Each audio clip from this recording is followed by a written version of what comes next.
नमस्कार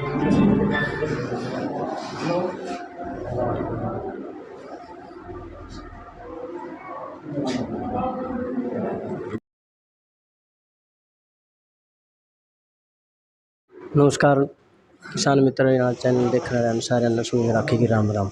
मैं आज हम गांव गामड़ा जो राखी बारा खाप का गांव गामड़ा है उसमें अपने कांग्रेस पार्टी से डॉक्टर अजय आज गामड़ा में अपने वोटों की अपील आगे 2024 के आने वाले चुनाव के प्रचार कांग्रेस पार्टी का प्रचार करते हुए तो डॉक्टर अजय से बात करेंगे वे किसानों की क्या क्या समस्याएं गांव में जा रहे हैं वोटों की अपील करने या वो प्रेम प्यार से मिलने जुलने आगे आने वाले 2024 के चुनाव के लिए। तो डॉक्टर अजय से बात करें। पहले नमस्कार। नमस्कार, आपके सभी दर्शकों को मेरी तरफ से नमस्कार। किसानों की जो समस्याएं मेरे को देखने को मिली, सबसे पहली बात तो पानी की बेहद कमी, सिंचाई का जो पानी है उसकी कमी।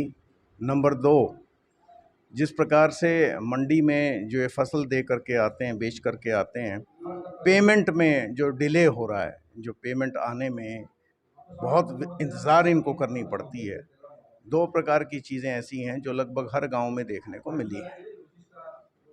एक और समस्या है, जैसे हम सरसों बेचने लग गए, सरकार कह रही भाई हमें इस रेट पे खरीदेंगे, बाकी आने वाले उसमें किसान लेके चला गया 60 मन, तो इसकी बेकी वहाँ 50 मन, तो 10 मन किसान कहाँ लेके जाए। बिल्कुल ठीक बात है। ये सारा का सारा जो इन्होंने पोर्टल वाला सिस्टम, ऑनलाइन वाला सिस्टम डाला है, पोर्टल इनका काम नहीं करता, मोस्टली उसका सर्वर बंद रहता है।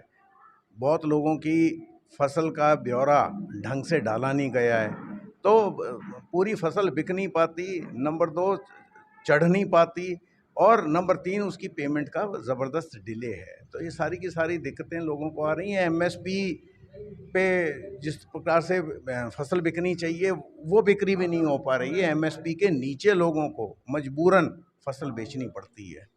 तो आज के दिन किसान बहुत परेशान है। अपनी मांगों को लेकर के जब आंदोलन करते हैं तो इनके ऊपर लाठियां भांजी जाती हैं, लाठी चार्ज होते हैं, और इनको तानाशाही वाला रवैया भुगतना पड़ रहा है। इन सब चीज़ों से आज किसान पूरी तरह से परेशान होकर के तकलीफ़ में है, और समय की इंतज़ार कर रहा है कि कब समय आए और वोट की चोट के माध्यम से बीजेपी की विनाशकारी सरकार को यहाँ से चलता करे।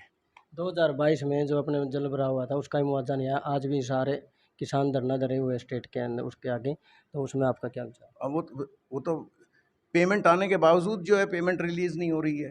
वो तो हर गांव में यही चर्चा है कि बहका करके इनका उठा दिया उस टाइम तो आंदोलन, और अब पेमेंट रिलीज़ करते नहीं। सरकार का इच्छा नहीं है। दरअसल परेशानी ये है कि मन से सरकार किसान विरोधी सरकार है, कर्मचारी विरोधी सरकार है, जन विरोधी सरकार है, नौजवान विरोधी सरकार है। कोई नौकरी नहीं नौजवानों को। पिछले 4 साल से बार बार पर्चे लीक होते हैं। आप खुद देखते हो किस तरह से एचपीएससी के दफ्तर के अंदर पैसों की जो है जांच में पकड़े गए पैसे किस प्रकार से जो है पेपर लीक होते रहते हैं बार बार। हमारे नौजवान पिछले 4 साल से हर प्रकार की नौकरी से वंचित हैं और बहुत तकलीफ में हैं, और हर वर्ग आज के दिन दुखी है, पूरी तरह से दुखी है। डॉक्टर साहब, आने जो चुनाव आते हैं उस टाइम तो हर कोई भी अपना वोट मांगने आता है, तो हर गांव के अंदर जाके कहता हम ये करेंगे, तो बनने के बाद कोई कुछ नहीं करता। जैसे दुष्यंत ने कहा था भाई हमारी सरकार आएगी तो हम बूढ़ों की पेंशन 5,000 करेंगे, और जो पेंशन डेटरी है उसको हम लागू करेंगे। तो 5 साल दुष्यंत की तो चली गई, ना तो 5 हुए बूढ़ों की पेंशन, ना विधवा हुई, वो पेंशन कट हो रही है बूढ़ों की। तो कांग्रेस पार्टी आगे 2024 में चुनाव आने वाला है, तो उसमें आपका क्या। नहीं, कांग्रेस पार्टी केवल मात्र वायदे नहीं करती। अगर आप याद करेंगे तो 72,000 करोड़ रुपया किसानों का माफ़ कांग्रेस पार्टी ने किया था। मनरेगा की स्कीम कांग्रेस पार्टी ने निकाली थी। फूड गारंटी की स्कीम कांग्रेस पार्टी ने दी थी। चाइल्ड एजुकेशन की स्कीम कांग्रेस पार्टी ने दी थी। और अब भी अगर किसी ने कुछ करके दिखाया है तो हमारी सरकारें जहाँ जहाँ हैं, चाहे वो राजस्थान की बात हो, छत्तीसगढ़ की बात हो, अब हाल ही में हमने 5 गारंटीज़ ये कहा था कर्नाटक में कि सरकार बनने के बाद पहले कैबिनेट के फैसले हमारे जो है 5 गारंटी हम पूरी करके दिखाएंगे। हमने तो कर दिया, ओल्ड पेंशन स्कीम हमने लागू कर दी, जो जो गारंटियां हमने दी हमने तो पहले कैबिनेट में फैसले करके लागू करने की बात रखी है। बीजेपी कर दे, उनको रोकने वाला कौन है? वो तो 10 साल से सरकार में है। हम वायदे नहीं करते, हम तो गारंटियां देते हैं कि हम ये करेंगे, और हमने वो करके दिखाया है। तो और क्या क्या समस्याएं आप कोई प्रचार कर रहे हैं, तो इसके बारे में आप क्या हर वर्ग दुखी है। अगर आप जवान की बात करो, नौकरी नहीं मिल रही, धक्के खाने को मजबूर है आज के दिन जवान। अगर आप महिला की बात करो, किस तरह से पहलवानों का यौन शोषण हुआ है, मुकदमे दर्ज करने के लिए सुप्रीम कोर्ट तक जाना पड़ता है। अगर आप बात करो महिला सुरक्षा की, तो बलात्कार के जो केसेस हैं वो बढ़ते जा रहे हैं। अगर आप बात करो क्रिमिनल ऑफेंसेस की, तो रोज़ की रोज़ जो है मुकदमेबाजी बढ़ते जा रही है। अगर आप बात करो महंगाई की, 400 का सिलेंडर 1200 का खरीदने को लोग मजबूर हैं। पेट्रोल डीजल की कीमतें आपको पता है आसमान छू रही हैं। अगर आप फर्टिलाइज़र की कॉस्ट की बात करो तो एमएसपी मिलता नहीं। कितना ढेरों समस्याएं हैं, बढ़ती जा रही हैं।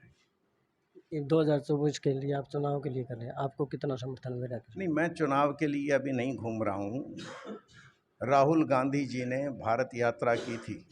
उस भारत यात्रा के कार्यक्रम के बाद कांग्रेस पार्टी ने एक फैसला लिया था कि हर नेता, हर कार्यकर्ता गांव-गांव जाए, लोगों को कांग्रेस पार्टी के नेतृत्व के बारे में और कांग्रेस पार्टी की नीतियों का प्रचार प्रसार करे।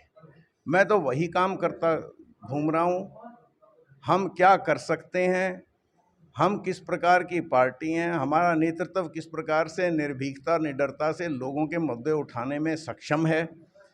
हम हाथ से हाथ जोड़ो कार्यक्रम हमारा चल रहा है, और जिसका एक सिंपल सा तरीका है कि गांव में, गली में, मोहल्ले में जाओ, लोगों के हाथ थामो और लोगों को कांग्रेस पार्टी के साथ जोड़ो। कितने गांव का दौरा कर लिया डॉक्टर साहब? मैंने 40-42 गांव कर लिए, मेरे ख्याल में 62 गांव हैं, और मैं 7-8 जुलाई तक तकरीबन हल्के के दौरे को पूरा कर लूँगा।